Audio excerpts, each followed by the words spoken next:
Hayat Ağacı'ndan herkese merhaba. Dürüstlüğün insanlık için önemli bir değer olduğu konusunda her insan mutabıktır. Kime sorsanız bu konuda afili cümleler kurar ve kendisinin de aslında ne kadar dürüst bir hayat yaşadığına dair işaretler vermeye çalışır. Fakat ne yazık ki çok az insan dürüst bir hayat yaşıyor. Dürüstlükle bağdaşmayan ağır sözleri, hal ve hareketleri bir yana bırakırsak, en basitinden beyaz yalan kategorisinde değerlendirilen yalanlar bile çoğu insan tarafından kolayca kullanılabiliyor. Yapılan bir araştırma, yetişkinlerin %40'ının günde en az bir kez beyaz yalana başvurduğunu ortaya koymuştur. Peki dürüstlüğe gerçekten önem veren ve bu konuda azami dikkat gösteren kişiler nasıl anlaşılır? Bu videoda hem sizin hem de çevrenizdeki insanlar için dürüst olmanın bazı işaretlerini ele alıyoruz. Sakin ve tutarlı olurlar. Yalan söyleyen birini anlamanın en basit yöntemlerinden biri konuşurken sesini yükseltip yükseltmediğine bakmaktır. Yalan söylerken yakaladığınız kişi genellikle üzerinizde tahakküm kurmak amacıyla ses tonunu yükseltir, yalanının deşifre olmaması amacıyla bir tür savunmaya geçer. Oysa dürüst insanlar kendilerine herhangi bir şey sorulduğunda nadiren savunmaya geçerler. Kendisine yönelik suçlayıcı ifadeler içerse bile gayet kendinden emin ve sakin bir ses tonuyla cevaplarlar. Söyleyecekleri şeyler daha önceki tavır ve davranışlarıyla, sözleriyle tutarlılık gösterir. Yalanlar üzerine inşa ettikleri bir yapı olmadığı için bunu korumak amacıyla bir hikaye uydurmaya ihtiyaçları yoktur. Bazen kaba görünürler. Dürüst insanlar siz kendinizi iyi hissedeceksiniz diye ufak tefek yalanlara inanmanıza müsaade etmezler. Bunun yerine size acı veren gerçeği tüm açıklığıyla söylemeyi tercih ederler. Bunun doğal bir sonucu olarak da bazen kaba, düşüncesiz, fazla dürüst olmakla ve dilinin kemiği olmamakla suçlanabilirler.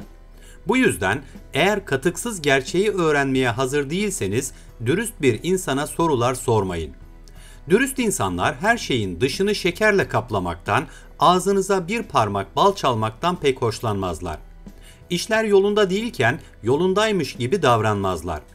Çoğu insan dürüst kişilerin sunacağı gerçeklerle yüz yüze gelmekten hoşlanmadığı için onların patavatsız, kötü niyetli olduğunu düşünebilir. Ancak eskilerin dediği gibi sadece gerçek dostlar acı şeyleri direkt yüzünüze söyler. İyi insanlardır. Bir insana ne kadar yakınlık duyuyorsanız ona karşı o derece dürüst davranırsınız. En iyi arkadaşlarınızı düşünün. Onlara karşı sergilediğiniz dürüstlük kalıcı dostluğun temelini oluşturur. Dürüst insanlar arkadaşları konusunda seçicidirler. Tıpkı kendileri gibi güvenilir ve açık sözlü bir çevreye sahiptirler. Etrafınızda en zor zamanlarınızda yanınızda olan, her hal ve şart altında desteğini esirgemeyen, bazı durumlarda da dedikodu yapmak yerine yüzünüze karşı lafını esirgemeyen birileri varsa bilin ki bunlar dürüst insanlardır. Böyle durumlarda yanınızda olamayan ama geçerli mazeretleri sizin kalbinizde şüpheye yer bırakmayan kişiler de dürüst kişilerdir. Güçlü inançlara sahiptir. Dünya üzerinde gerçekten dürüst insanların varlığına inanan ve sürekli o tiplerin arayışında olan biri de dürüst bir kişidir. Sarsılmaz bir ahlaki pusulaya sahip dürüst kişilerin dünyaya, insanlığa, yerel ve evrensel değerlere dair de güçlü inançları vardır. Bu inançları konusunda oldukça kararlıdır ve bunları yanındakilerle ya da başka insanlarla paylaşmaktan çekinmezler. Bu açık olma isteği profesyonel dünyada onlar için bazı engeller yaratabilir, sorunlara sebep olabilir. Mesela değerleriyle uyuşmayan bir işi tatsız ya da yetersiz görebilir. Böyle durumlarda iş hayatında pek tercih edilen tipler olamazlar.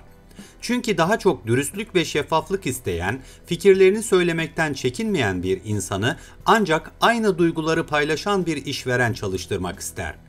Dürüst insanların sahip olduğu güçlü inançlar ve bu konudaki taviz vermeyen tutumları kişisel yaşamlarında yanlış kişileri elemelerini, kendileri gibi güçlü bir çevreye sahip olmalarını sağlar. Derileri kalındır. Bir İspanyol atasözü sıcağa dayanamıyorsanız mutfaktan çıkın der. Dürüst insanlar salt gerçeği söyleyecekleri için karşılarındaki insanda antipati yaratabilir, bunun sonucunda hak etmedikleri tepkilerle karşılaşabilirler. İş bazen sözlü tacize, hatta şiddete bile varabilir. Böyle durumlar dürüst insanlar açısından beklenmedik şeyler değildir ve bu yüzden derileri biraz kalındır, çok umursamazlar. Güvenilmez, ikiyüzlü, dal kavuk insanlarla baş etmek, dürüst insanlar açısından iç huzurlarını koruma yolunda savaşılması gereken bir şeydir. Gerçeğin savaşçısı olmak, bazı badireleri göze almaya değer bir şeydir. Popülerlik umurlarında değildir. Dürüst insanların popüler olmak gibi bir hevesleri yoktur. Kitlelerin beğenisini kazanmak, pohpohlanmak, el üstünde tutulmak gibi takıntılarla uğraşmazlar. Çevrelerinde en çekici, en ünlü veya en ilgi çekici kişi olmak gibi bir hedefleri yoktur.